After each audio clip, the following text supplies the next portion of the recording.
Blended learning is a way of teaching that combines online resources with in-person instruction to create a more personalized learning environment.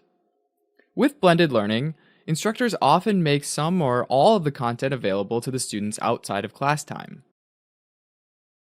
Taking this to the extreme, students could consume all of the traditional lecture material at home at their own pace, and during class time they could complete work assignments traditionally given as homework during class, as well as other activities like team-based or project-based learning.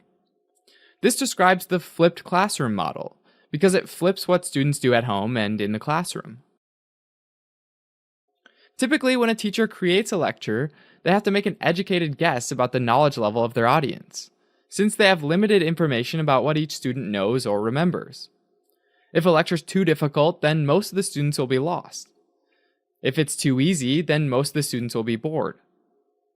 So teachers typically end up lecturing to the mythical middle of the class and hoping for the best. By putting their content online, students can move at their own pace. Those who are familiar with the material can go through it quickly, even watching it at an increased speed, while others who aren't as familiar with it can pause to take notes, re-watch it, or call up other resources to help them understand a concept being explained. An additional benefit for all students is that they can choose to engage with the material when they're most alert, which satisfies both the early bird and the night owl. And for those students that have disabilities, they can take the breaks that they need without having to worry about missing out or distracting others.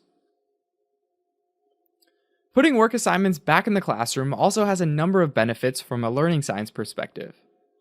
A lot of students describe the frustration of feeling like they understand a concept in class, but then being confused when they go home and try to apply it to an assignment. This is also supported by research. We learn best through active work, not passive listening. Doing work assignments during class time means that teachers are available when students need them the most, when they're trying to apply their knowledge. Another place where students traditionally struggle is with out-of-class group work, because it can be hard to coordinate an in-person meetup as well as make sure those meetings are constructive. Moving group work into the classroom setting makes the logistics straightforward, and it also allows the instructor to keep an eye on group meetings and to help facilitate them if needed. An important aspect of all blended learning environments is that they're not intended to do away with face time in the classroom. Unlike online classes, where all of the material and interactions are online, blended classrooms count on face-to-face interactions between students and teachers. Instead of getting rid of these interactions, blended learning structures are intended to optimize them, moving the teacher from a passive sage on the stage, who delivers didactic lectures to a large audience, to a more active role as a guide on the side, who interacts one-on-one with students to help guide them in ways that might be impractical or impossible with a traditional teaching model. By doing this, blended learning classes move from a teacher-focused learning model to a student-focused learning model. In a traditional classroom, the approach is generally time-based, meaning the whole class moves at the same pace. All students get the same lesson on the same day, and are tested on that material at the same time. And then they all move on to the next topic regardless of their individual exam performance or if they have gaps in their knowledge. Blended classrooms are flexible enough to allow the use of a mastery-based model, which acknowledges that not all students are going to get the material at the same time. Some students might need more time to understand a topic, while at other times those same students will speed ahead. By giving students as much time as they need on a topic, and letting them decide when they're ready to be tested, blended classes can help to ensure that students move forward only when they've shown that they can apply what they've learned with confidence.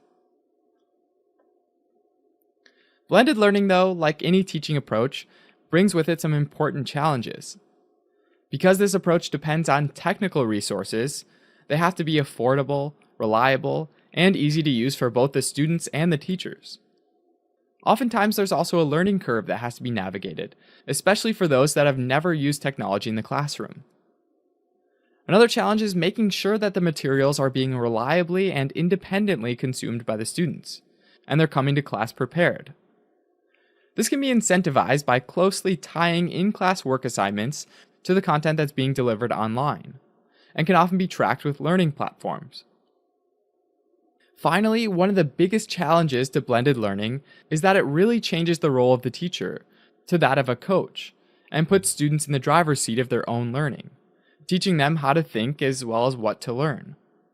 This shift is an important one and requires buy-in from both the teacher and the student to be successful. When it's done right, though, blended learning can lead to a much more enjoyable and effective learning experience for both parties.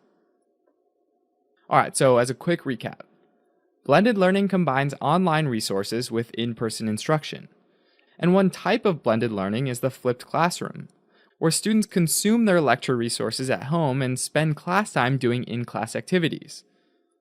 This allows the teacher to change from a passive sage on the stage to a more active guide on the side, facilitating a student-focused learning model.